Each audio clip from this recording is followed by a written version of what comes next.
Hello, this is Wayne Rivers at the Family Business Institute. Thanks for tuning in. As always, we'd like to have your comments, so feel free to put in your 2 cents below. And some of the responses we get are pretty interesting, so we're always eager to see what you guys have to say about the blogs. So last week I got a call from one of our clients, and he said something to the effect of, boy, did you see XYZ John Doe business writer, this famous business writer, wrote something that your business plan needs to fit on one page, and I think they're trying to make some hay with that. And you know, it's one of those situations, again, my head almost exploded. I'm sick to death of these one-page business plans. Look, this is a gimmick. Now, I've got more to say about that, but in terms of getting your business plan on one page is a gimmick. And you know, here's FBI's business plan, literally. Every employee at FBI, this is our business plan on a wallet-size, credit card-size document. Boy, if getting it on one page is terrific, getting it down to a credit card size must be awesome, right? It's just a way to have it at your fingertips as an employee or as an owner or as a, you know, as somebody in the organization that ought to care.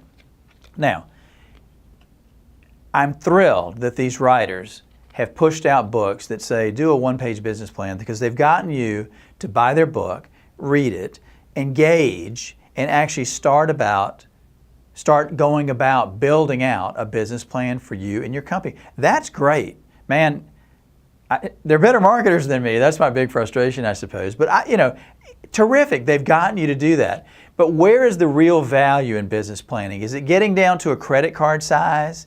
Is it getting everything on one sheet of paper with a lovely, you know, graphical outline? Is that it? No, absolutely not. The value is in three things.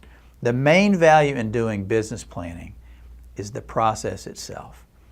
You know, getting everyone together, taking advantage of their thinking and their brains, and sitting down and figuring out where are we going to be as a company in 10 years? Where do we really want to go? I'm 60 years old. Where do I want to be in 5 or 10 years? Sitting down and thinking about the 30,000-foot view of the company, formally deciding mission, vision, values, all those things, that's the main value, the process. The second value is in your people. So I mentioned getting your brains together. That's great.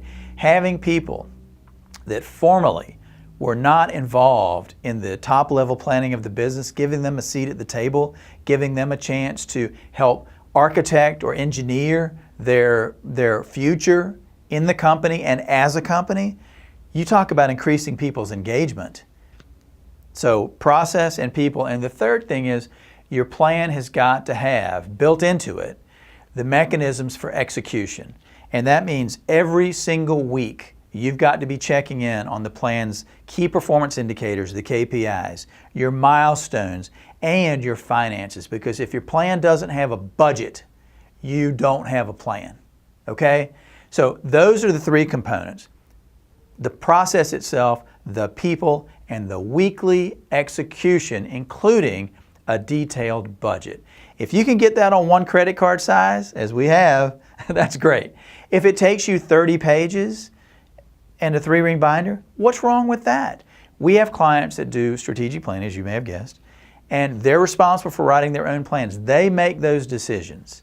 We don't care if it's a 50-page plan as long as it's manageable, and we don't care if it's a 1-page plan as long as it's effective. The process, the people, and the execution, that's what it's all about. So no more calls about one-page business plan miracles, okay? This is Wayne at the Family Business Institute. Thank you.